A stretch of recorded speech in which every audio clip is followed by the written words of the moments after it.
Hey fifth graders, this is part 2 of our place value journey for today. In the first video, we looked at whole numbers and what happens when you multiply by 10 and what the relationship is, what happens in the place value chart when you multiply by 10 so that we can understand that each place value is to the left is getting 10 times bigger and each place value to the right is getting 10 times smaller or being 1/10 of, okay? So now we're gonna focus on decimals, okay? I have 3/10, 300ths, and 3,000ths written up here, okay? Notice the value that I've written for tenths, hundredths, and thousands. I've written the decimal value, and I've also written the fraction value so that you begin seeing that 1/10 can be written as a fraction or it can be written as a decimal. 100th is written as a decimal, 0.01, because we don't have a whole tenth. A tenth is actually greater.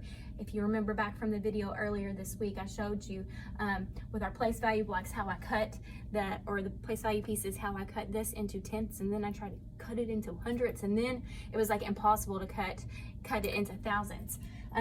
Because each time we go to the right, it's getting 10 times smaller. I'm gonna put that up there, all right?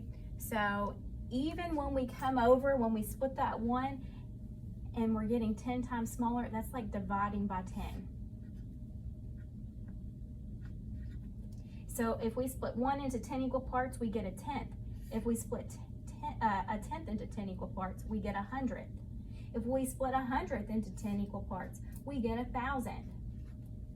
And likewise, if we multiply and go the opposite direction, 10 1,000ths equals 100. 10 times 100th equals a tenth. 10 times a tenth equals a whole. So it does go back opposite ways too. Grab. So we still continue that pattern. Times 10, times 10, times 10. Now, I want to show you what's happening down here with the actual digits. 3/10 means we have 3 groups of these tenths, so that's why decimal point 3/10. That digit 3/10, is very different from our whole number side, right? In fact, 3 wholes and 3/10 are very, very different.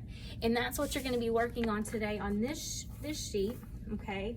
You're gonna be working on this sheet, and 3/10 versus 3 wholes is going to be a lot different shaded in, okay? So what's happening? Well, when you have 3/10, okay, and you want to go to 3 wholes, how many groups of 3/10 do you need? Well, when you multiply, going from see the digits are staying the same? So all I need to do is multiply by 10 so that the digits shift.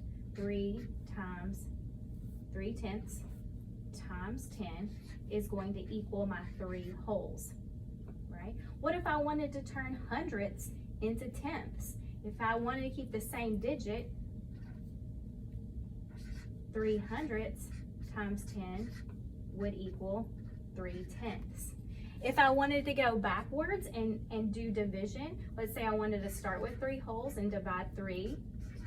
3 divided by 10 is going to equal 3/10. And 3/10 divided by 10 is going to equal 300. It's like taking 30 cents and splitting it into 10 equal parts. Every person is going to get just 3 cents. Does that make more sense when I put it that way?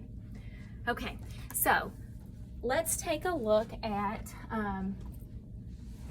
oh, one last thing. Did you notice how when I multiplied 3/10 times 10, the digit shifted to the left?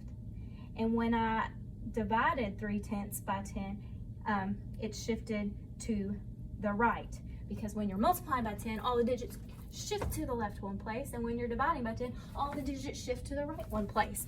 It works that simply. It is so cool because our number system is based on 10. So now what I want to do with you is work on, let me see if I can get this set up I want to work on this page with you guys.